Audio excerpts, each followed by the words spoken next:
The fall of Jerusalem, fractured brotherhood. Shalom, shalom, family. It's your brother Benaiah Ben Israel coming to you with a video of the history of the fall of Jerusalem. If you're new to the faith, or if you're new to your awakening as to who you are, one of the key critical histories that every single man, woman, and child should know is the history of the fall of Jerusalem, the fall of our great city. Now, in this video, what we're going to do, we're going to review what the children of Israel were doing just before Rome invaded Judah or Judea, and also what they were doing during the invasion, and also how the city of Jerusalem finally fell to the Romans. All right, so let's start off by reading some prophecies that had to do with the fall of Jerusalem. And for that, we're going to start off with Luke chapter 21, and let's start with verse 10. So Luke chapter 21, verses 10 through 28, and it reads, and this is the Messiah prophesying. He says, then said he unto them, nation shall rise against nation, and kingdom against kingdom, and great earthquakes shall be in diverse places, and famines and pestilences, and fearful sights and great signs shall there be from heaven. But before all these, they shall lay their hands on you and persecute you, delivering you up to the synagogues and into the prisons, being brought before kings and rulers for my name's sake. And it shall turn to you for a testimony. Settle it, therefore, in your hearts, not to meditate before what you shall answer, for I will give you a mouth and wisdom, which all your adversaries shall not be able to gainsay nor resist. And you shall be betrayed both by parents and brethren and kinsfolks and friends. Some of you shall they cause to be put to death. And you shall be hated of all men for my name's sake. But there shall not be a hair of your head perish. In your patience possess you your souls. And when you shall see Jerusalem compassed with armies, then know that the desolation thereof is nigh. Then let them which are in Judea flee into the mountains, and let them which are in the midst of it depart out, and let them that are in the countries enter thereinto. For these be the days of vengeance, that all things which are written may be fulfilled. But woe unto them that are with child, to them that give suck in those days. For there shall be great distress in the land, and wrath upon this people. Now, just to pause just for a moment. Now, note that the people that the Messiah was prophesying about were the people of Judah.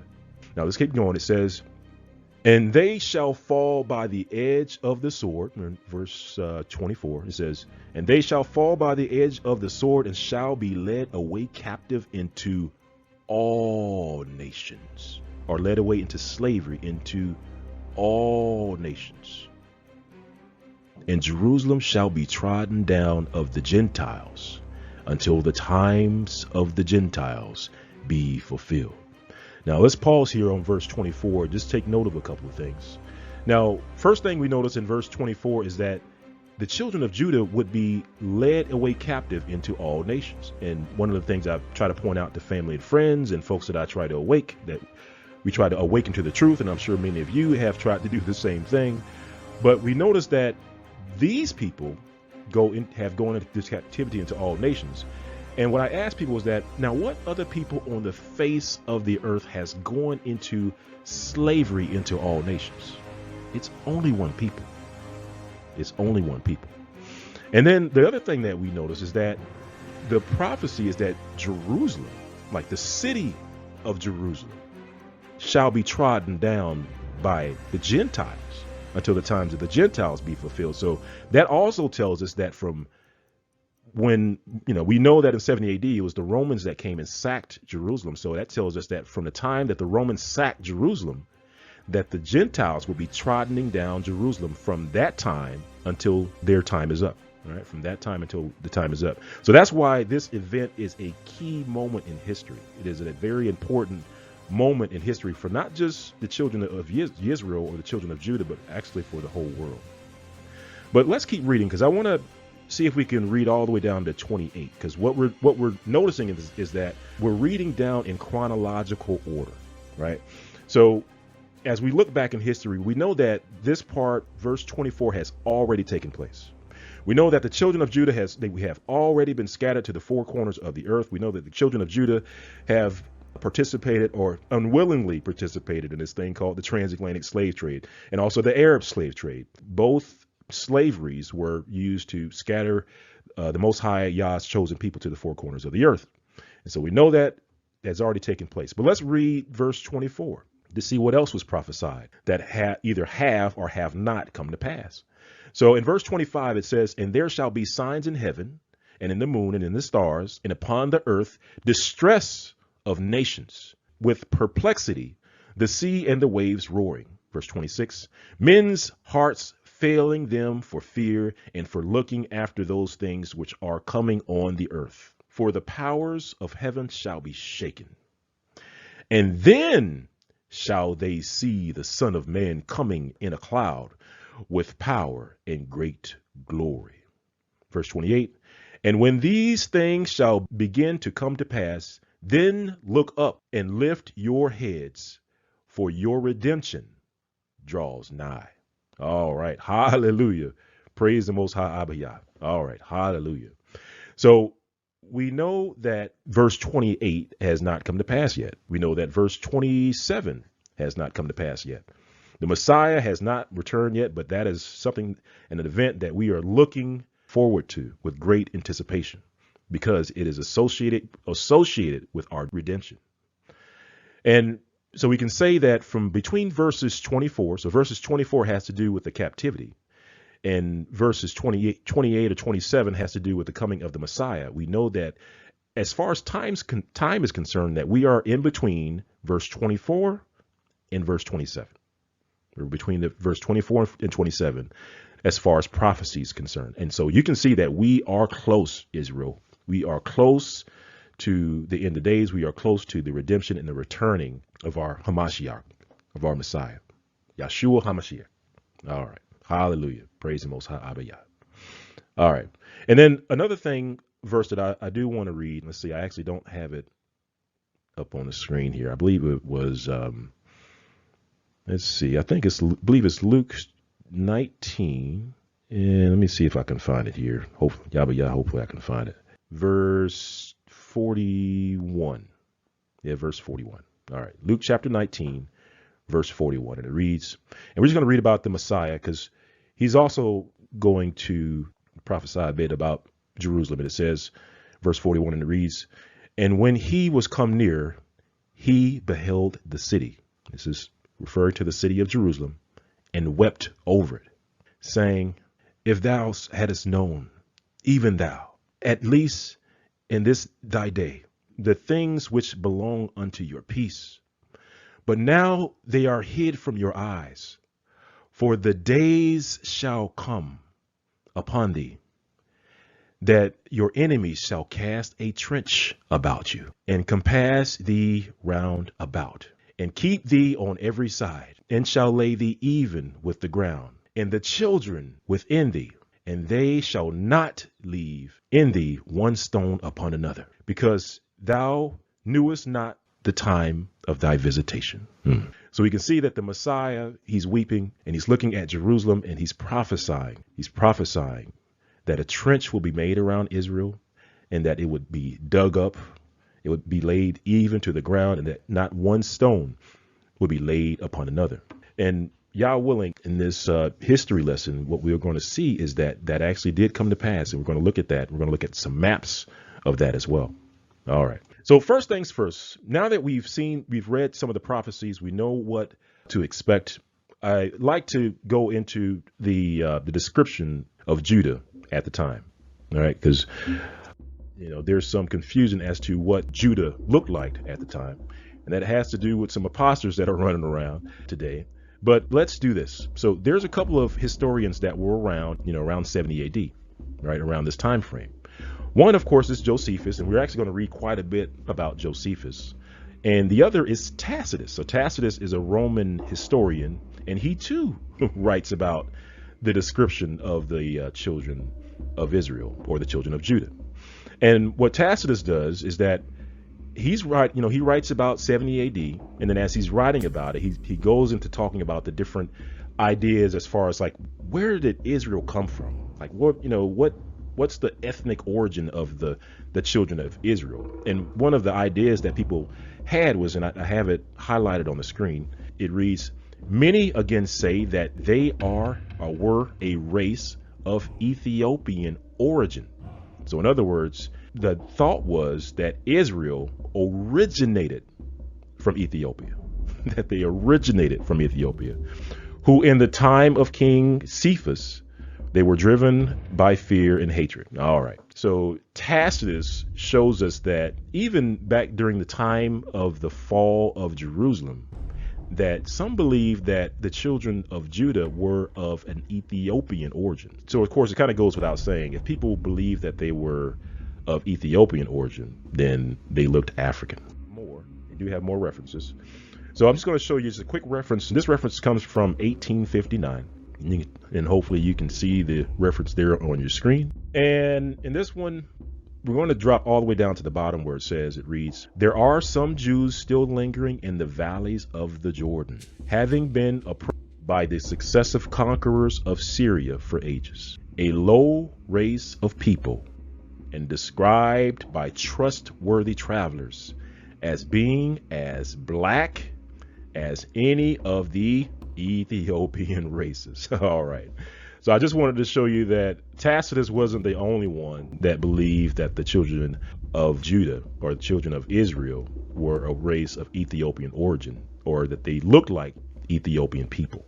And then, I've used this reference in a couple of different videos, but this is just the Lachish relief. It's a picture of the Lachish relief. I believe it's in the London Museum. And this is a relief. If you have a Bible, if you get time, take a look at 2 Kings 18:13. And basically what happened was that Assyrians, King Sennacherib, comes into Judah's territory. So remember, Israel was separated into two kingdoms. There's the north side, and then there's the south side. So northern kingdom, southern kingdom. The southern kingdom, or what I refer to as the south side, that's where Judah lived, right? It was called Judea. So that's where Judah lived. And in the south side, Jerusalem was in the south side, and also there were other cities in the south side. One of those cities, one of the names of the cities was Lachish. But King Sennacherib, the Syrian king, comes down and he's making war against Judah. On his way to Jerusalem, he stops at Lachish, the city of Lachish, the city of the kings, and he lays siege to it, and he destroys it, breaks down the walls, takes prisoners. He kills many of our brothers and sisters. And then to commemorate, his victory, when he goes back home, they make this Assyrian relief, or this stone carving depicting what happened. And within this relief, he shows the Israelites. And this is what you see on your screen. These are the Israelites that were captured by King Sennacherib. And as you can see, just looking at the hair texture alone, you can see that these are Ethiopian type people. They have what I refer to as nappy woolly hair, same as the Ethiopian people. All right.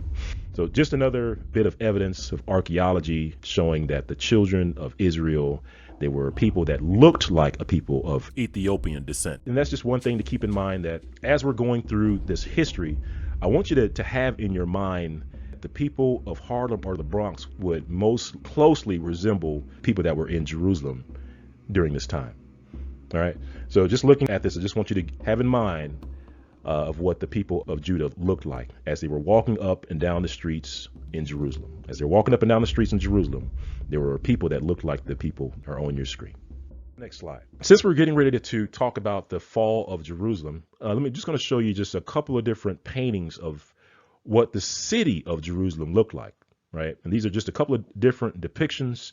I believe this painting comes from the 1100s, and you can see there, it may be hard to see.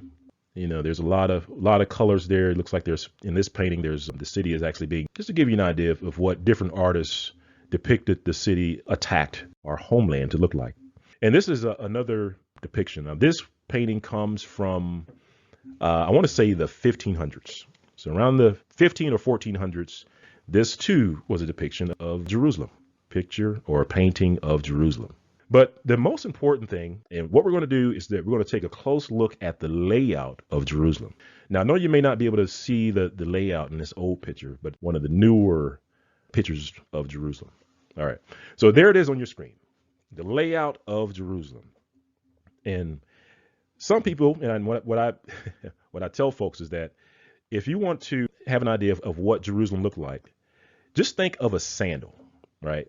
So think of like if someone had on sandals and they were walking through the sand and then they left some footprints behind.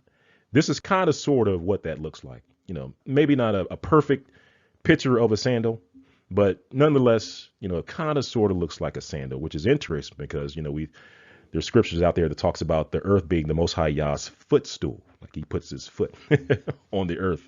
And here we have Jerusalem, the capital city. It almost looks like the picture of a footprint of a sandal, which is very interesting.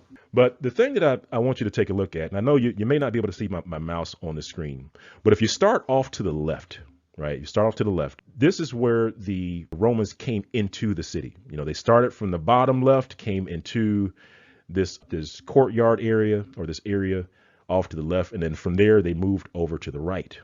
Right.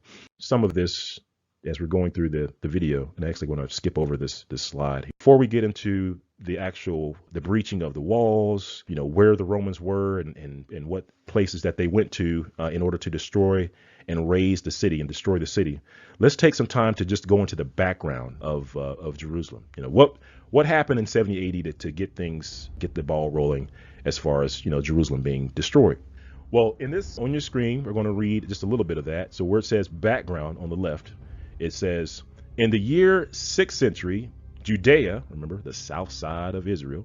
So on the south side of Israel, which had been a client kingdom of Rome, became a Roman province ruled by a Roman procurator who was responsible for maintaining peace and collecting taxes. So basically, Rome was ruling Jerusalem. So Rome had put a proctor or person, a Roman person, in charge of Jerusalem. And so he was collecting taxes. You know, he was supposed to be maintaining peace, but something happened. And so and if you keep reading, it says, you know, this guy, he was pocketing any amount above the quota. You know, it had been a regular practice. So he was taking money from the children of Judah. It says, which led to abuse. It says tension rose when Rome took over the appointment of the high priest. So strike one, Rome started assigning the high priest for Israel. So that was strike one. So, but let's keep reading, because a few other things happened which caused problems for the people of Israel and which caused them to react. Then that is what caused Rome to react. So Rome did strike one. They assigned a high priest. And then it says in 39 CE, it says Emperor Caligula declared himself a god and ordered his statue to be set up in temples throughout the empire. So strike two. So Rome put this Caesar Borgia looking guy, his painting or his depiction, in the temple, right? They put it in the temple. That was strike two. And then let's read what else happened. Let's read about strike three. Okay. And it reads, it says, so there was a city called Caesarea, and it was actually in Syria, which is interesting because right now in Syria, there's a whole lot of drama going on in Syria with Kurds and ISIS. They're fighting over Syria, but in reality, that's really that's really our land.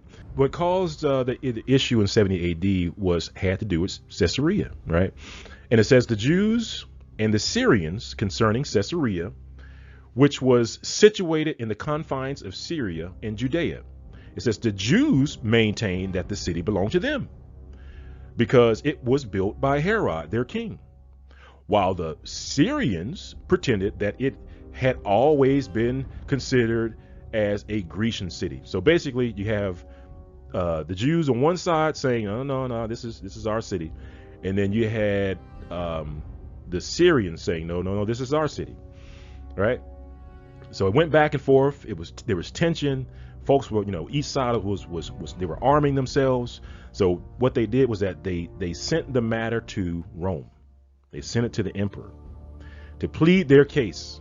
And something happens. It says the affair hung in suspense till this period when Emperor Nero, decided it against the Jews. So basically, Emperor Nero said that, no, you know what? This city belongs to Syria.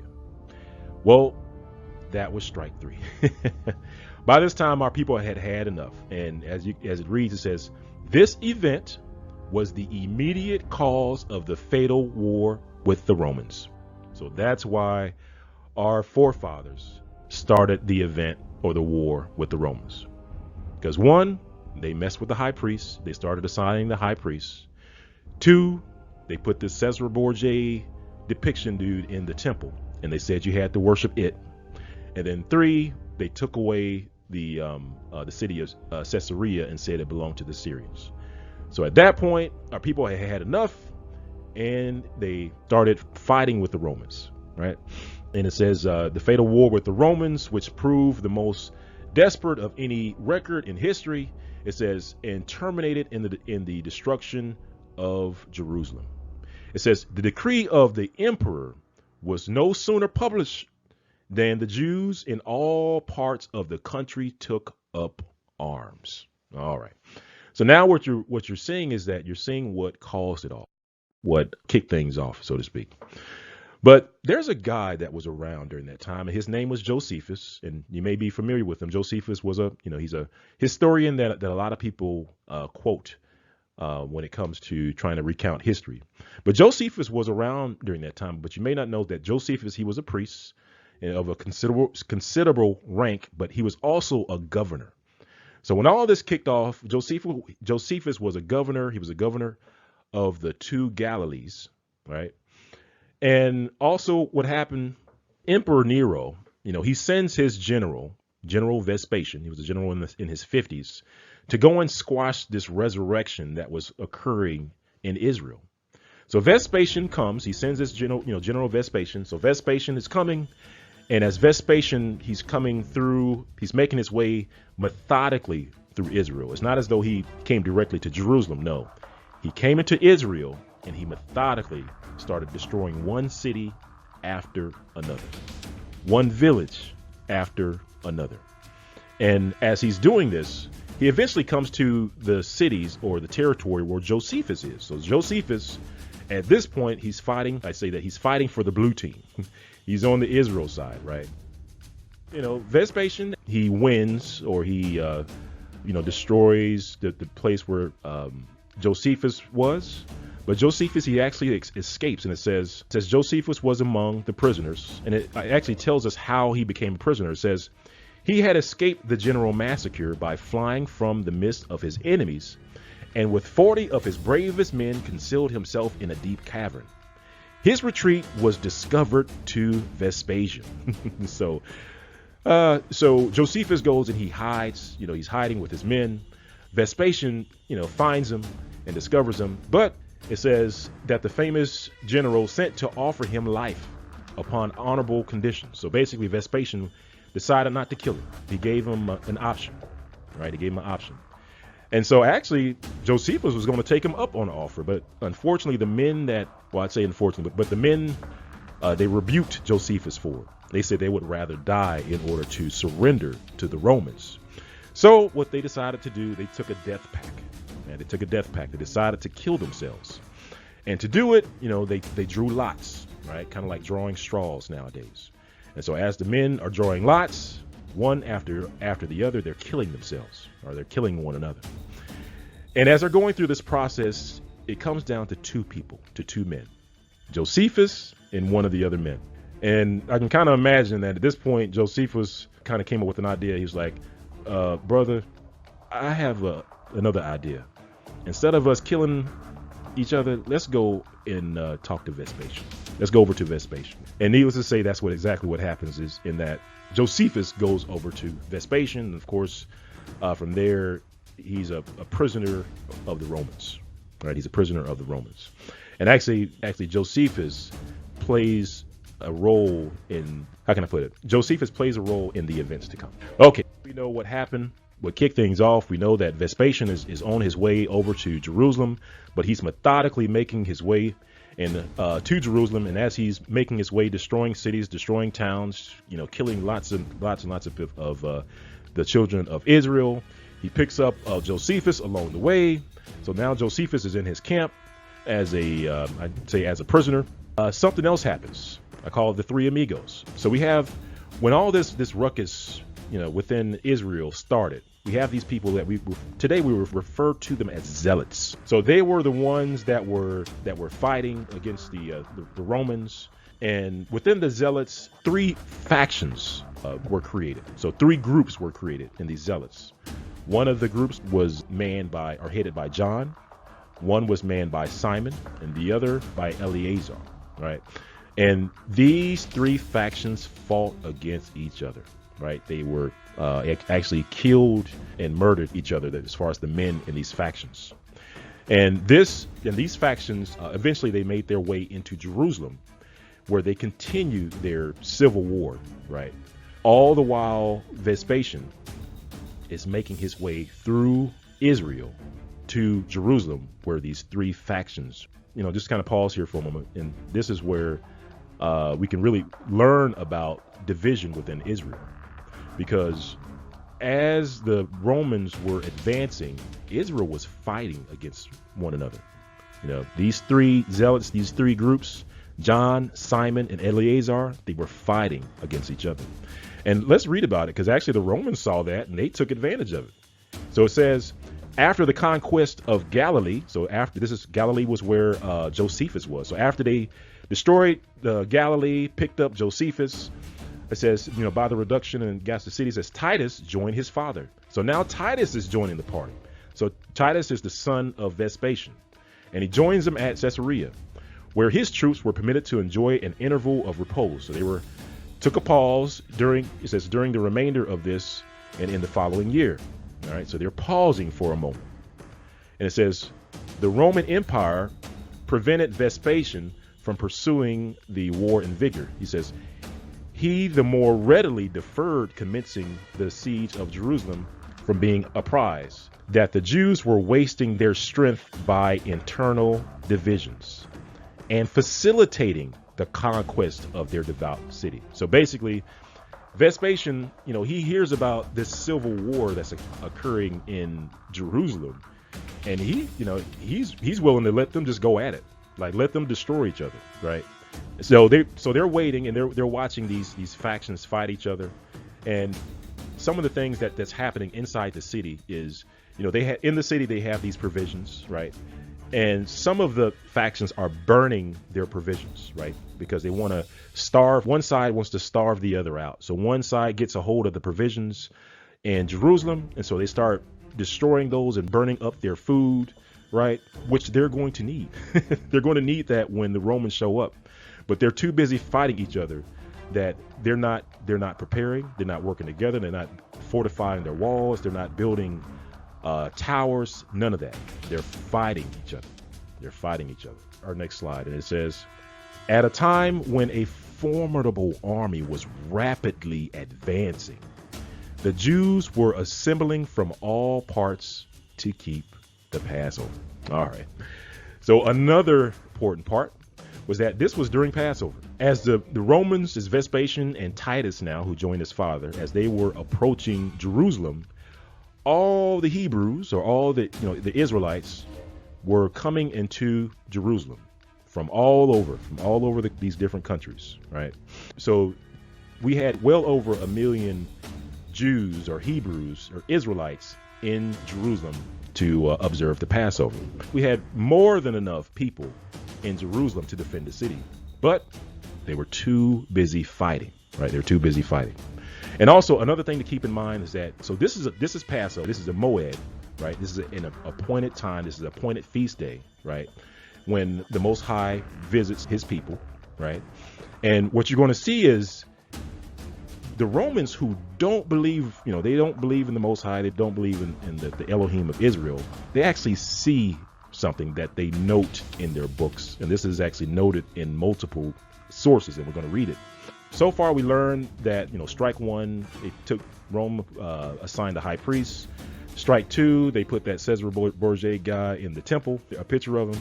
Strike three, they took away the city of Caesarea. So that started the big fight. Emperor Nero, he sends Vespasian to go and squash it, right?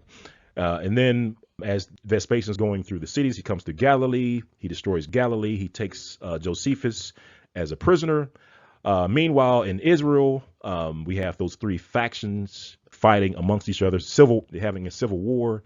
They take that into Jerusalem, and where they are still fighting each other, they're burning up the provisions.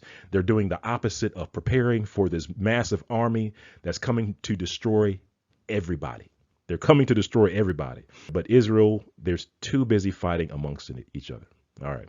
So now that we've set that stage, one of the things that the people of Israel in Jerusalem believed that the Most High had his hedge of protection around the city. So they thought that there's no way that these heathens are going to be able to conquer this city.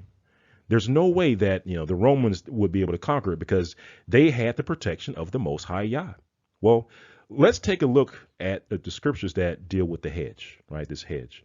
So for that, let's jump over to the book of Isaiah. So let's go to Isaiah and chapter 5. So Isaiah chapter 5, and on the screen there you can see it. It says verses 1 through 13. So Isaiah chapter 5, verse 1 through 13, and it reads, "Now will I sing to my well-beloved a song of my beloved touching his vineyard. My well-beloved has a vineyard in a very fruitful hill, and he fenced it and gathered out the stones thereof and planted it in the choicest vines and built a tower in the midst of it, and also made a winepress therein, and he looked that it should bring forth grapes, and it brought forth wild grapes. And now, O inhabitants of Jerusalem and men of Judah, judge, I pray you, between me and my vineyard. What could have been done more to my vineyard that I have not done? Wherefore, when I looked that it should bring forth grapes, brought it forth wild grapes. And now go to, I will tell you what I will do to my vineyard." Uh-oh. So this is what the Most High is saying that he's going to do to his own vineyard. And it says, "I will take away the hedge thereof, and it shall be eaten up, and break down the wall thereof, and it shall be trodden down. And I will lay it waste, and it shall not be pruned nor digged, but there shall come up briars and thorns, and I will also command the clouds that they rain no more, or no rain upon it. For the vineyard of Yah of hosts is the house of Israel, and the men of Judah his pleasant plant. And he looked for judgment, but behold, oppression, for righteousness. But behold, a cry." Verse 8, "Woe unto them that join house to house, that lay field to field, till there be no place, that they may be placed alone in the midst of the earth. In mine ears, saith Yah of hosts, of a truth many houses shall be desolate, even great and fair, without an habitation. Yea, 10 acres of vineyard shall yield one bath, and the seed of an omer shall yield an ephah." Verse 11, "Woe unto them that rise up early in the morning, and that they may follow strong drink, that continue until night, till wine inflame them. Verse 12. And the harp and the viol and the tabret and pipe and wine are in their feast, but they regard not the work of Yah, neither consider the operations of his hands. And then last but not least, verse 13, it says, therefore my people are gone into captivity, because they have no knowledge, and their honorable men are famished, and their multitude drieth up with thirst. All right. Well, there's a precept for knowledge, and knowledge is actually the word of the Most High. So this is actually saying that they don't have knowledge. They don't have the word of the Most High. But he's telling them that he's taken away the hedge. And as you can see in Isaiah 5, that the hedge gets taken away. And then in verse 13, it says, therefore my people are going into captivity. So it was the Most High that took away the hedge, right? The hedge was taken away, and the people, captivity. All right. So, and this is what happened.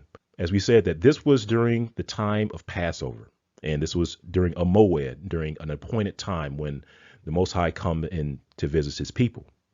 And it's interesting because during this time, the Romans saw something. So as they're approaching the city, as they came to the city, they saw something, during this time of Passover. And we're going to read about it. And it says at the very last paragraph, and it says, prodigies or strange occurrences had occurred, which this nation, prone to superstition by halting all religious rites, did not deem it lawful to expatiate by offering any sacrifice. All right, let's keep reading. It says, there had been seen hosts joining battle in the skies, the fiery gleam of arms, the temple illuminated by a sudden radiance from the clouds. The doors of the inner shrine were suddenly thrown open, and a voice of more than a mortal tone was heard to cry that the gods were departing. At the same instant, there was a mighty stir as of departure. Some few put a fearful meaning on these events, but in the most there was a firm persuasion that in the ancient records of their priests was contained a prediction of how at this time the East was to grow powerful and the rulers coming from Judea, right? So basically, Rome was there during the, this time of Passover, this time of visitation of the Most High. They're seeing these odd things occur in the sky, right? They're seeing swords in the sky. They're seeing light in the sky. They're seeing the temple, radiation of light lighting the temple, right? And then they're seeing something depart, right? They're seeing something depart, right? It's saying the gods or the Elohims were departing, right? So this is taking place just before the Romans came to sack the city. And actually, this had to take place before the Romans sacked the city. The hedge had to be removed, right? And let's see here. Let's go to, I want to read about where it says, Josephus, among other fearful prodigies, odd things, relates that before the rebellion, when a great multitude were assembled in Jerusalem at the Passover, at the Moed, right? The appointed time of visitation. So he sent Josephus, remember, he's there, he's seeing it for himself. So he's saying at the Passover, and he's being very specific, at the 9th hour of the night. So great a light shone round the altar and the temple that it seemed to be bright day. That a few days after the festival, before sunset, chariots and troops of soldiers in armor were seen passing through the clouds and surrounding cities, and that the priests going into the inner temple felt the place and trembled and heard a voice more than human crying, "Let us depart hence." This account was confirmed by Tacitus, the Roman historian, who says, so Tacitus, remember, Tacitus was there around the time that says, portents and prodigies, or odd things, announced the ruin of Jerusalem. Swords were seen glittering in the air, and battled armies appeared, and the temple was illuminated by a stream of light that issued from the heavens. The portal flew open, and a voice more than human announced, the immediate departure of the Elohims. There was heard at the same time a terrific sound, as if superior beings were actually rushing forth. So just before the Rome showed up at the doorstep of Jerusalem, the presence of the Most High that was there during Passover, that they left. It left, right? And everybody's, they're writing about it. It says both the Romans and the children of Israel are taking note of it. And the Romans, they're looking at this as a sign that Jerusalem's getting ready to fall. And even people in Israel saw it as a sign that something bad was about to happen. All right. So let's keep reading. So we still have, Vespasian. Vespasian's, he's there. He actually hands off the assault to his son Titus, because Vespasian eventually was made emperor. All right. So Vespasian actually goes back to Rome. So Titus is there to actually do the dirty work of destroying Jerusalem. And it says, the sight of the Romans produced a temporary reconciliation among the contending factions. So all this time, the factions were fighting with each other, right? It started off with three factions. We had John, Simon, and Eleazar. And actually, I believe it was John's faction actually conquers or destroys Eleazar's faction. So there ended up just being two factions left. You had John's faction and you had Simon's factions, right? But they were still fighting. They weren't preparing. They weren't fortifying the walls. They weren't putting up their towers, gathering food in, gathering water, none of that stuff. And actually, they were doing the opposite. They were fighting each other. They were destroying the people that were inside. They were destroying their provisions, right? And they didn't stop fighting each other until they actually saw the Romans standing at their doorstep, Israel. I'll say it again. They didn't stop fighting each other. They were too busy fighting one another, Israel, and not getting prepared for the larger enemy. Right? They weren't getting prepared for the greater enemy. But, they stopped for a minute, and it says their first sally was accordingly made with such fury and resolution that, though Titus displayed uncommon valor on this occasion, the besiegers were obliged to abandon their camp. So basically, Rome showed up, Titus was there. Titus and his army, they attacked Jerusalem. The factions pause, they work together, and they go out and they meet Titus's army, and they actually repel them. So Titus's army, they actually have to retreat. So they're running, and they retreat for a while to a certain distance. But then it says, no sooner had the Jews a short interval of quiet from the foreign enemies than their civil disorders renewed. So basically, once the Jews had repelled Titus the first time, then they started back fighting with each other. They weren't fortifying the walls. They weren't putting up towers, gathering water, bringing provisions in. They were too busy fighting each other, right? Not realizing what the most important thing was. Right. The most important thing was getting ready for the greater enemy outside, as opposed to fighting each other. Right. The most important thing is getting ready for what's to come, as opposed to worrying about doctrine. They had lost sight of that, Israel. They had lost sight of that. Let's see what else happened. So they're fighting. They went back to fighting each other. And let's see what Titus is doing. He says the Romans, in the meantime, exert all their energy in making preparations for a powerful attack upon Jerusalem. Trees were cut down, houses were leveled, rocks cleft asunder, and valleys filled up. Towers were raised and battering rams erected, with other engines of destruction against the devout city. So you can see that the Romans, they were about that business. The Romans were getting ready to bring the pain to Jerusalem. But again, the people in Jerusalem, they weren't preparing. They were fighting. And keep reading, it says, after the offers of peace, which Titus had repeatedly sent by Josephus. So one thing I can say about Titus. Now, Titus, he tried to give the people in Jerusalem a chance, multiple chances. So he kept sending. So Josephus, who he took, when he conquered Galilee, so he took Josephus and he said, hey, Josephus, go and talk to your people. Go and see if they'll surrender. And of course, the zealots that were inside the city, John and Simon, they would not let the people do that. In fact, they told them the opposite, right?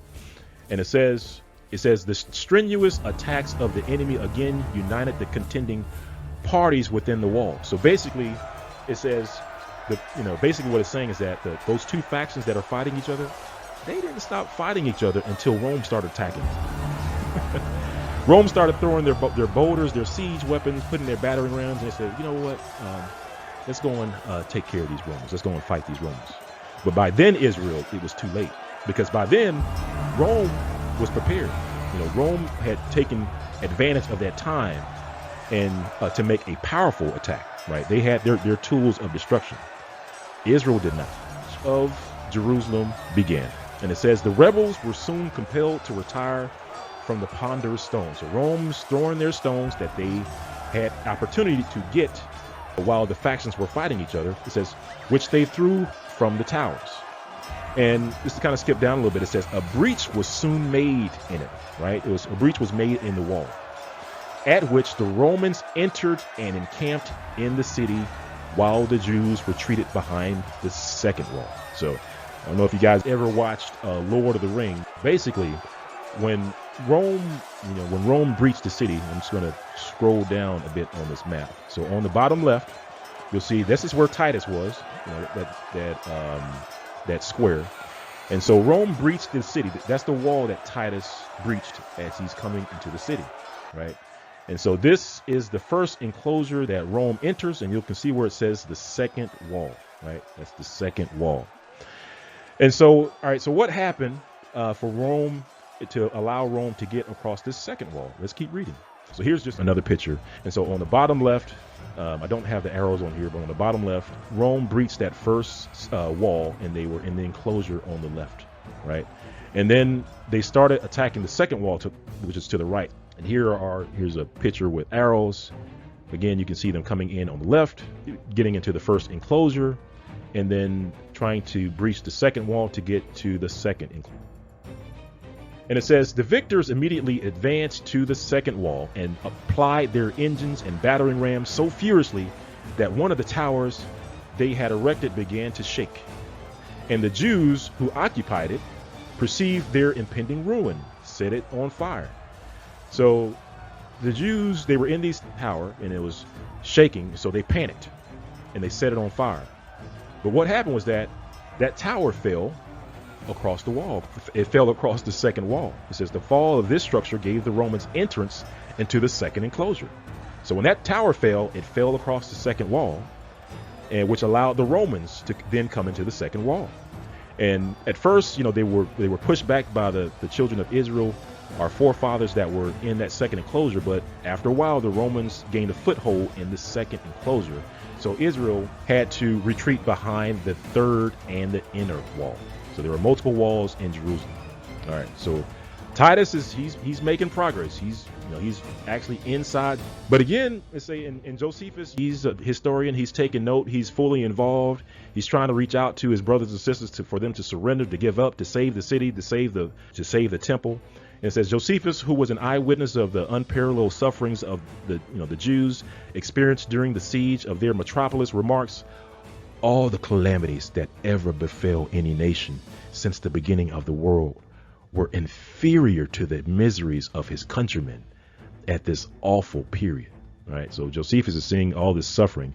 And one thing we're not really going into is the death that's occurring. There's a lot of death that's occurring. So as the armies are advancing, they're burning, they're maiming, they're killing as they go. And some of these references talks about the blood running down the streets like a river. But again, Titus, he's still trying to give the people in Jerusalem a chance. He's giving them multiple chances to surrender. And as Titus, after he breached the first wall, he breached the second wall. It says Titus, who was apprised of their wretched condition, because remember, those two factions, they were burning up their provisions. At one point, another of the factions of the zealots they locked away the provisions, and so that the rest of Israel couldn't get to those provisions. So some of the provisions were burned, some of them were locked away and kept from the people. But Titus, he sees all this happen and he stopped the siege for 4 days. Titus, he's looking across and he's seeing the children of Israel, the children of Judah, like they're starving. And as to kind of persuade them to give up, he starts handing out food in front of the wall. Right? He's handing out food, imploring the people to give up. Say, hey, give up. Get some food. At least you'll be able to save your city. We may not kill all of you. Who knows exactly what the conditions were. But Titus, he gave them a choice. And Josephus was again sent over and over again. And at the very bottom, it says he exhorted them in the most pathetic terms to save themselves, their temple, and their country, right? Wouldn't allow it to happen. And it says the Jews were forcibly seized by the Romans without the walls. Just talks about all that death and destruction that we spoke about earlier. And how when the Romans killed them, they put them on crosses, and they were killing so many of our people per day. Like over 500 people were being killed a day, and that they were erecting these crosses. It says famine made them so daring in these excursions that 500 and sometimes more suffered this dreadful day.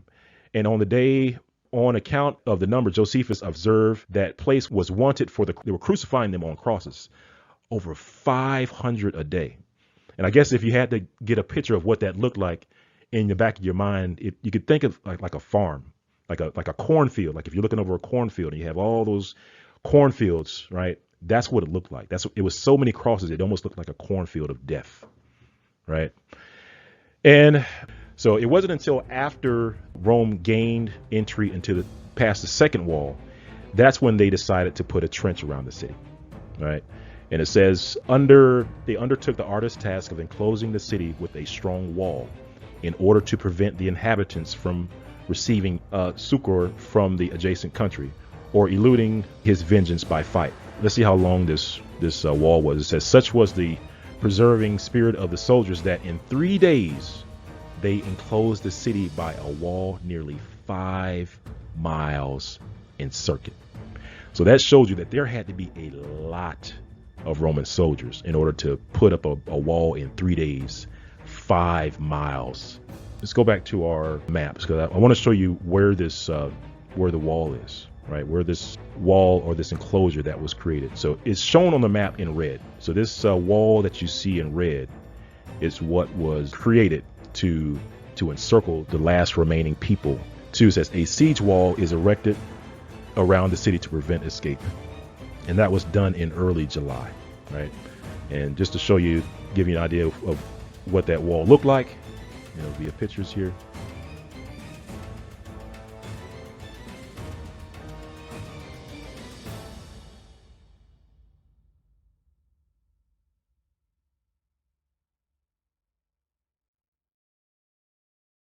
All right, about 5 miles long. While all this is happening, these zealots, and I got to tell you, these zealots, from reading the references, they are wicked men because they killed a lot of their own people. They were killing women and children and wreaking all kinds of havoc inside the city of Jerusalem.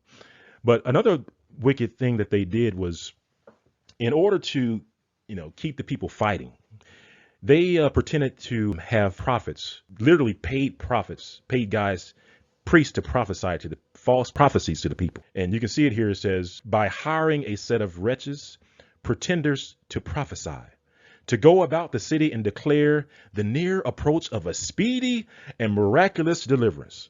So these zealots had these preachers or these prophets, fake prophets, go around the city saying, oh, I prophesy victory for you, brother.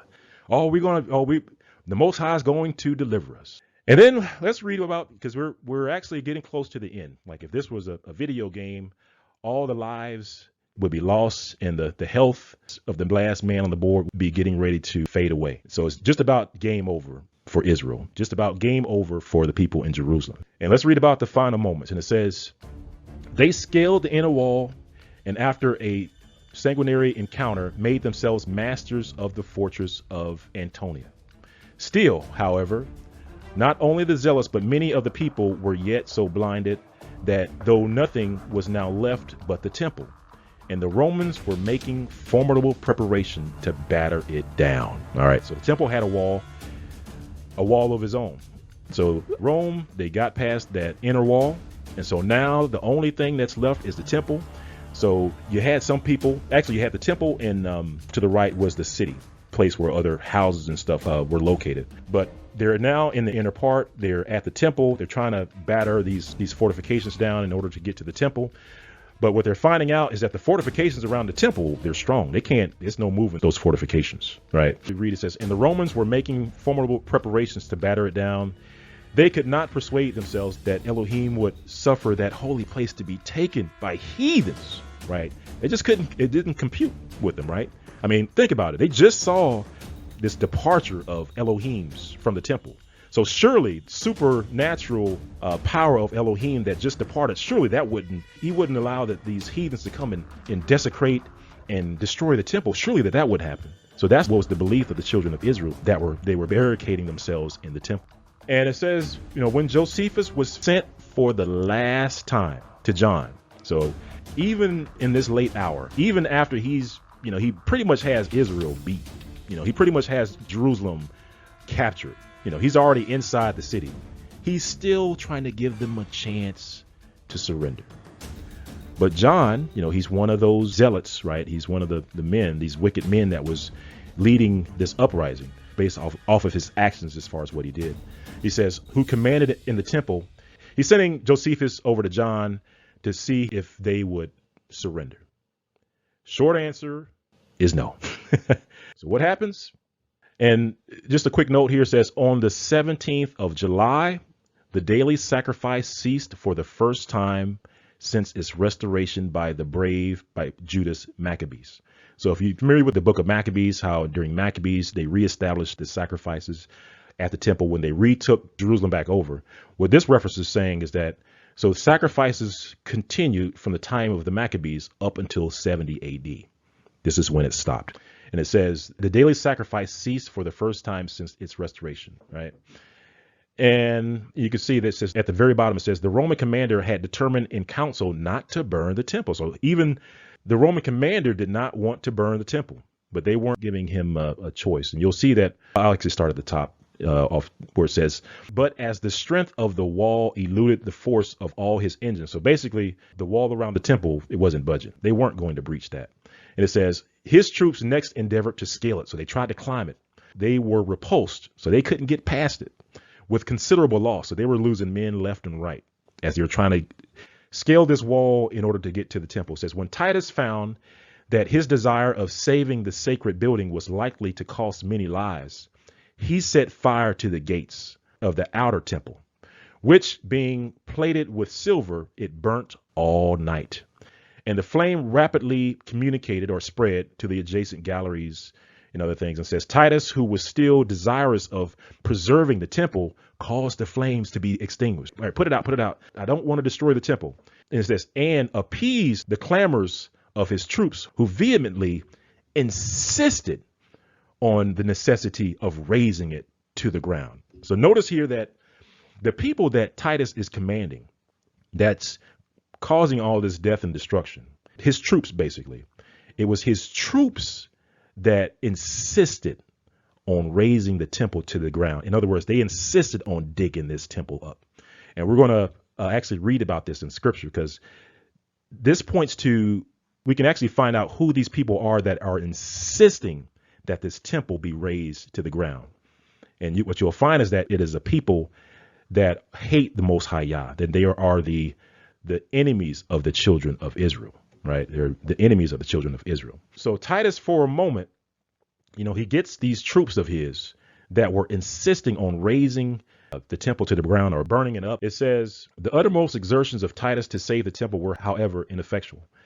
And it says our Savior had foretold its total destruction. So it was prophecy had to be fulfilled one way or another. And his awful prediction was about to be accomplished. And now, says Josephus, the fatal day approached in the revolution of ages, the 10th of August, emphatically called the Day of Vengeance, in which the first temple had been destroyed by the king of Babylon. So on the same day that the first temple was destroyed by the king of Babylon, the second temple, or the temple during 70 AD, was destroyed on the same day. And this is how it happened. So while Titus was reposing himself in his pavilion, so while Titus, he's taking a break, he's relaxing in his pavilion, a Roman soldier. Remember that Titus had some Roman soldiers that were, they really wanted to burn this temple to the ground. All right. So this is kind of like the scene out of a movie where you just have this lone soldier and he's walking towards the temple. Without receiving any command, he sees some of the blazing material, and with the assistance of another soldier who raised him from the ground, he threw them through a window into one of the apartments that surrounded the sanctuary. And basically what happens is that the temple starts going up in flames. So Titus, he's kind of relaxing. He hears all this commotion. So it says, Titus, being awakened by the outcry, hastened to the spot and commanded his soldiers to exert themselves to the utmost to extinguish the fire. So this wasn't Titus that was doing this. This was the soldiers Titus were commanding that did this, that wanted to raise the temple to the ground. I'm stressing that because it's a specific people that did this. And it says he called, urged, threatened his men, but so great was the clamor and tumult that his entreaties and menaces were alike disregarded. The exasperated Romans resorted thither from the camp, or killing the Jews. So basically, temples going up, the soldiers, they're killing folks left and right. They're killing our forefathers left and right. It says the dead were heaped about the altar, and a stream of blood flowed at its steps.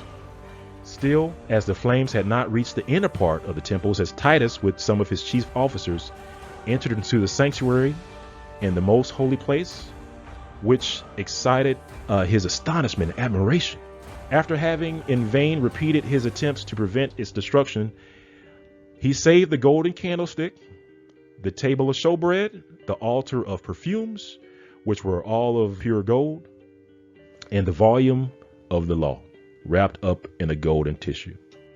And upon his leaving the sacred place, some other soldiers set fire to it. So you can see those same soldiers then made their way into the inner place where Titus was, and they started burning that. Titus, he was able to take things out of the inner temple. And even this is in Italy, and on there they depict the things that were taken out of the temple during this time. So they're also confirming what happened, all this stuff that they were able to take out of the temple. It says the conquerors carried their fury to such a height as to massacre all they met without distinction of age, sex, or quality. They also burnt all the treasure houses containing vast quantities of money, plate, and the richest furniture. In a word, they continued to work their progress with fire and sword till they had destroyed all except 2 of the temple gates. Okay, so after all this death and destruction was going on, John and Simon somehow still managed to survive, right? After all these people that are getting killed left and right, and John and Simon, they were the ones that would not surrender, that they wanted to fight to the bitter end. Then they decide to reach out to Titus and say, hey Titus, can we talk about, surrendering to you? So of course, by then Titus, he was going to have none of it.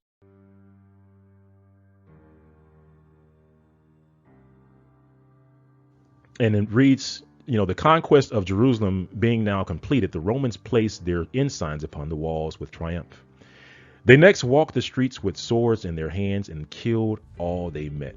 Amidst the darkness of that awful night, fire was set to the remaining divisions of the city, and Jerusalem, wrapped in flames and bleeding on every side, sunk into utter ruin and destruction. And of how many people were killed, it says the number of those destroyed during the war, which lasted 7 years, is computed to have been 1,462,000. When the sword had returned to his scabbard for want of objects, it says, Titus commanded the whole city and the temple to be demolished. All right. And upon viewing the strength of the works, he exclaimed, "We have fought with the assistance of God. It was God who drove the Jews out of these fortifications. For what can the hands of man or the force of machines effect against these towers. So basically, as Titus is leaving, he's looking back, looking around, and he was like, it was God that did this. Because he was looking at the towers. He was like, there's no way that a man could conquer the city. There was no way that could happen. And of course, the key part, the civil war, the strife, the beef, the fighting amongst Israel, which caused that to happen. But just before we close this out, let's take a look, because, you know, I tried to stress that there was a people that participated in the destruction of Jerusalem, that they were most vehement as far as, you know, razing the temple, destroying the temple, and killing people and cutting them off as they were trying to escape.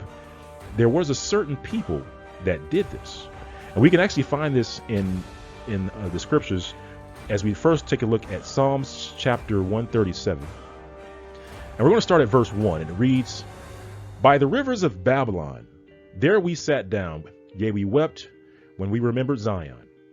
We hanged our harps upon the willows in the midst thereof. For there they that carried us away captive required us a song, and they that wasted us required of us mirth, saying, Sing us one of those songs of Zion. How shall we sing the Yah's song in a strange land? If I forget thee, O Jerusalem, let my right hand forget her cunning. If I do not remember thee, let my tongue cleave to the roof of my mouth. If I prefer not Jerusalem above my chief joy. Remember, O Yah, the children of Edom, in the day of Jerusalem, who said, raise it, even to the foundation thereof. So now we can see who it was that was shouting, raise it, burn it down, dig it up, even to this very foundation. It was Edom. And it says, then it also calls Edom, it says, verse 8, O daughter of Babylon, who art to be destroyed. Happy shall he be that rewarded thee, as thou hast rewarded us. Happy shall he be that taketh and dasheth thy little ones against the stones. We're learning that it was Edom or Esau that causing all this death and destruction, that in the army of Titus. So you see Titus, you know, at times he wanted to save the temple. He wanted to save Jerusalem. He wanted them to surrender. But there were people that was with him, that was with his army, that kept pushing for this destruction. All right. And as we see, it says, and this is from the book of Obadiah, chapter 1, verse 10. And it says, for thy violence against thy brother Jacob. This is talking about Edom or Esau. It says, for thy violence against thy brother Jacob, shame shall cover thee, and thou shalt be cut off forever. In the day that thou stoodest on the other side, and in the day that strangers carried away captive his forces, and foreigners entered into his gates. It says, and cast lots upon Jerusalem, even thou was as one of them. But thou shouldst not have looked on the day of thy brother, and the day that he became a stranger, neither should thou have rejoiced over the children of Judah in the day of their destruction. Neither should thou have spoken proudly in the day of distress. Thou shouldst not have entered into the gates of my people in the day of their calamity. Yea, thou shouldst not have looked on their affliction in the day of their calamity, nor have laid hands on their substance in the days of their calamity. Neither should thou have stood in the crossway to cut off those of his that did escape. That's one thing I didn't read in the references, but it is actually in these books that there were soldiers that were standing guarding the streets that were cutting off people's escape. So we see it in the book of Obadiah that it was Esau, that it was Edom that was in the guarding the cities, and that was cutting off the escape of the Most High Yah's people, because they wanted to destroy the children of Judah. And let's read verse 14 again. It says, neither should thou have stood in the crossway to cut off those of his that did escape. Neither should have thou have delivered up those of his that did remain in the day of distress. For the day of Yah is near upon all the heathen. As thou hast done, it shall be done unto thee. Thy reward shall return upon thy own head. So one thing to keep in mind, that the Most High Yah has not forgotten. The Most High Yah will recompense, will pay back those that done this destruction. And we can see that Esau or a role in that. And we can even see this like in the book of Jeremiah, book of Jeremiah chapter 51, verse 6. And it reads, "Flee out of the midst of Babylon and deliver every man his soul. Be not cut off in her iniquity. For this is the time of Yah's vengeance. He will render unto her a recompense. Babylon has been a golden cup in Yah's hand that made all the earth drunken. The nations have drunk of her wine, therefore the nations are mad. Babylon is suddenly fallen and destroyed. Howl for her, take balm for her pain, if so be she may be healed."